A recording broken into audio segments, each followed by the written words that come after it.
ថ្ងៃនេះខ្ញុំចង់បង្ហាញបងប្អូនទាក់ទងទៅនឹងការទិញកាក់ crypto USDT នៅក្នុង Binance Exchange by use ABA Bank ដំបូងយើងចុចទៅលើ Binance មកហើយបន្តមកទៀតយើងនឹងចុចទៅលើពាក្យថា asset នៅខាងក្រោមហើយនឹងឃើញផ្ទាំងខាងលើគឺ add fund យើងចុចទៅលើពាក្យថា add fund ហ្នឹងមកហើយយើងនឹងឃើញពាក្យថា P2P នៅខាងក្រោមជាទូទៅយើងត្រូវយើងធ្វើការទិញលក់នៅក្នុង P2P វាមានភាពរហ័សនិងជឿជាក់បានលឿនចុចទៅលើវាមកហើយនឹងយើងធ្វើការកំណត់ដោយសារតែយើងប្រើលុយដុល្លារស្រាប់យើងមិនបាច់ដូរទេនៅលុយដុល្លារហើយយើងចុចពាក្យទៅលើពាក្យថា P2P បន្តមកទៀតយើងធ្វើការកំណត់ទៅលើ filter នេះនៅខាងស្នាមដៃចុចវាលើវាមកហើយធ្វើការកំណត់ទៅលើប្រទេស payment method ហើយនឹងចំនួនលុយទី1គឺយើងធ្វើការកំណត់ country អញ្ចឹងយើងចុចទៅលើមកយើងសេថា Cambodia នឹងនៅខាងលើយើងចុចថា Cambodia យើងធ្វើការចុចលើវា confirm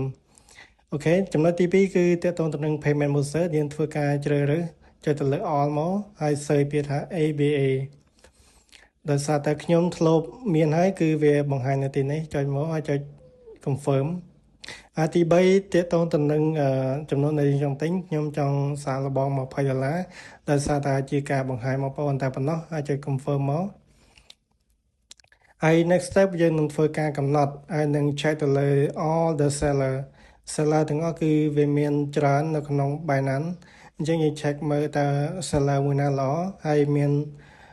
តាក់ទងទៅនឹងការលក់តម្លៃល្អតម្លៃមិនសូវល្អអញ្ចឹងណាហើយទី2យើង check ទៅលើតាក់ទងទៅនឹងtransaction របស់គាត់ seller ទី1គឺមាន transaction រហូតដល់10000ជាង10000 transaction ហើយ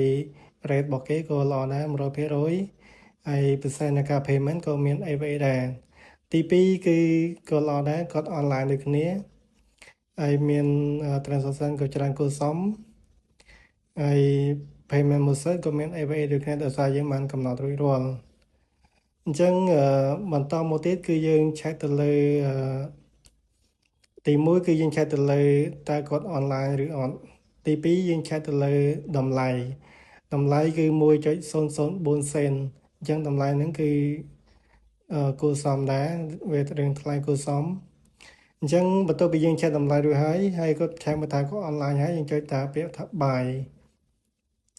ចុចពាក្យថា buy នឹងមកហើយយើងធ្វើការ check ទៅលើ buy USD ហើយនិង buy USDT អញ្ចឹងបើយើង pay ជាលុយដុល្លារយើងដាក់ buy USD មកហើយយើងធ្វើការកំណត់ទៅលើ payment method គឺ FA ហើយចុច